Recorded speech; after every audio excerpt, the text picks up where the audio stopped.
بسم اللہ الرحمن الرحیم۔ جب قربانی کے دن آتے ہیں یا نان ویج کھانے کی بات آتی ہے تو کئی لوگوں کو اس سے پریشانی ہوتی ہے۔ وہ لوگ قربانی کو اور نان ویج کھانے کو ایک برا عمل سمجھتے ہیں۔ وہ زور دے دے کر کہتے ہیں کہ یہ رحم کے خلاف ہے، انسانیت کے خلاف ہے۔ بعض اوقات نان ویج کھانے کے خلاف مہم بھی چلاتے ہیں۔ اس ویڈیو میں اس خیال کا تسلی بخش جواب دیا جائے گا۔ ویڈیو کو آخر تک ضرور دیکھیں، اس میں نئی باتیں سننے کو ملے گی۔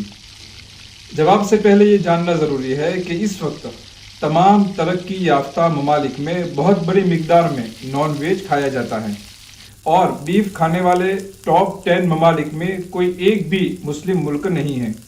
کبھی کبھی کوئی ایک مسلم ملک کا نام آ جاتا ہے، باقی تمام غیر مسلم ممالک کے نام آتے ہیں۔ آپ گوگل پر سرچ کر کے دیکھ سکتے ہیں۔ اسی طرح دنیا میں فوڈ کی جو بڑی بڑی کمپنیاں ہیں وہ زیادہ تر نان ویج پر ہی چلتی ہیں۔ اس لیے اگر کوئی قربانی کی وجہ سے صرف اسلام کو ٹارگٹ کرتا ہے تو یہ اس کی بڑی غلطی ہے۔ اس وضاحت کے بعد جواب سنیے۔ پہلا جواب یہ ہے کہ اگر جانوروں کو مارنا بے رحمی اور پاپ ہے تو کوئی بھی اس پاپ سے بچا ہوا نہیں ہے، کیونکہ کھانے پینے کی چیزوں میں بھی چھوٹے چھوٹے جیو ہوتے ہیں۔ جب انسان ان کو کھاتا ہے تو وہ مر جاتے ہیں۔ اگر جانوروں کو مارنا پاپ ہے تو جو لوگ بھی کھاتے پیتے ہیں وہ سب یہ پاپ کرتے ہیں۔ اسی طرح کھیتوں میں اور پانی میں جو دوائی چھڑکی جاتی ہے اس سے بھی چھوٹے چھوٹے جیو مر جاتے ہیں۔ یہ بھی جیو ہتیا ہیں۔ اگر جیو ہتیا پاپ ہے تو انسان اس پاپ کے بغیر زندہ ہی نہیں رہ سکتا۔ اب جو لوگ بھی اس کو پاپ مانتے ہیں ان کو فیصلہ کرنا چاہیے کہ ان کو زندہ رہنا ہے یا پاپ کرنا ہے۔ اس کے علاوہ ان کے پاس اور کوئی آپشن نہیں ہے۔ دوسری بات یہ کہ موت تو یقینی ہے، کبھی نہ کبھی جانور کو موت ضرور آئے گی، اور جو تکلیف ذبح کے وقت ہوتی ہے وہی تکلیف اس کو موت کے وقت بھی ہوتی ہے، بلکہ موت کی تکلیف ذبح کی تکلیف سے بڑھ جاتی ہے، کیونکہ موت سے پہلے جانور کئی دنوں تک بھوکا پیاسا رہتا ہے اور شدید بیماری میں مبتلا رہتا ہے۔ اس طرح کئی دنوں تک تڑپ تڑپ کر ہڈیوں کا ڈھانچہ رہ جاتا ہے اور پھر جسم سے جان نکلنے کی سخت تکلیف بھی سہتا ہے۔ اس کے مقابلے میں ذبح کرنے سے وہ ان تمام تکلیفوں سے بچ جاتا ہے۔ صرف چند سیکنڈ کی ذبح کی تکلیف ہوتی ہے، گلا کٹ جانے کے بعد اس کا دماغ بے ہوش ہو جاتا ہے اور اس کو بالکل تکلیف نہیں ہوتی۔ خلاصہ یہ کہ ذبح کرنے کی تکلیف موت کی تکلیف سے آسان ہے، اس لیے ذبح کرنا کسی بھی طرح بے رحمی نہیں ہے۔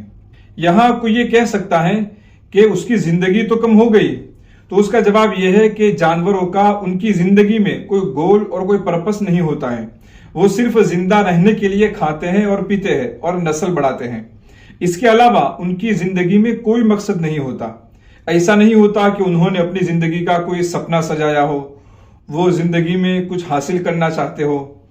ان کی زندگی کے سارے کام صرف فوری اور وقتی ضرورت کے لیے ہوتے ہیں۔ نہ ان میں خواہشات ہوتی ہیں اور نہ فیوچر کے لیے ان کے پاس کوئی خواب ہوتے ہیں۔ اس لیے اگر ان کی زندگی کم ہو گئی تب بھی ان کے لیے کوئی نقصان کی بات نہیں ہے۔ خلاصہ یہ کہ جیو ہتیا سے بچنا انسان کے بس کی بات ہی نہیں ہے، اور قربانی کرنا اور نان ویج کھانا کسی بھی طرح جانوروں پر ظلم کرنا نہیں ہے، بلکہ انسان کا نیچر، انسان کی فطرت ہی ویج اور نان ویج دونوں قسم کے کھانے کے حساب سے بنی ہے، اور یہ انسان کی ضرورت ہے۔ دیکھیے، میڈیکل سائنس کے اعتبار سے گوشت کھانے والے اور گھاس کھانے والے دونوں طرح کے جانوروں کے دانتوں میں اور ان کے ہضم کرنے کی طاقت میں فرق ہوتا ہے۔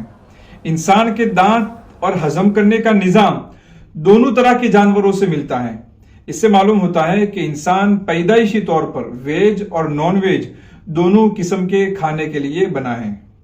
نیچر کا دوسرا اشارہ جانوروں کی بڑھتی ہوئی تعداد ہے۔ کتے بلی کے ایک ساتھ 6-7 بچے ہوتے ہیں، لیکن پھر بھی ان کی نسل اتنی تیزی سے نہیں پھیلتی۔ لیکن قربانی کے جانور جیسے بکری اور بھینس کے صرف 1-2 ہی بچے ہوتے ہیں، لیکن اس کے باوجود ان کی نسل اتنی تیزی سے بڑھتی ہے کہ ہر سال کروڑوں ذبح کیے جاتے ہیں۔ ان کی بڑھتی ہوئی تعداد بھی بتاتی ہے کہ قدرت نے اور نیچر نے اس کو خوراک بنایا ہے۔ اگر ان کو کاٹنے کے بجائے کھلا چھوڑ دیا جائے تو ایک ہی سال میں کھیتوں اور بازاروں کا ستیہ ناش ہو جائے گا، اور پھر انسانوں کو بسنے کے لیے منگل کی یاترا شروع کرنی پڑے گی۔ ایک بات یہ بھی ہے کہ دنیا کے کئی علاقے ایسے ہیں کہ وہاں کھیتی زیادہ نہیں ہوتی، وہاں نان ویج کے بغیر زندگی گزارنا ہی مشکل ہے، یا تو سمندری جانوروں پر ان کا گزارا ہوتا ہے یا جنگلی جانوروں پر۔ خلاصہ یہ کہ قربانی کرنا اور گوشت کھانا کسی بھی طرح کوئی برا عمل نہیں ہے، اور نہ اس سے جانوروں پر کوئی ظلم ہوتا ہے، بلکہ یہ نیچر کا حصہ ہے۔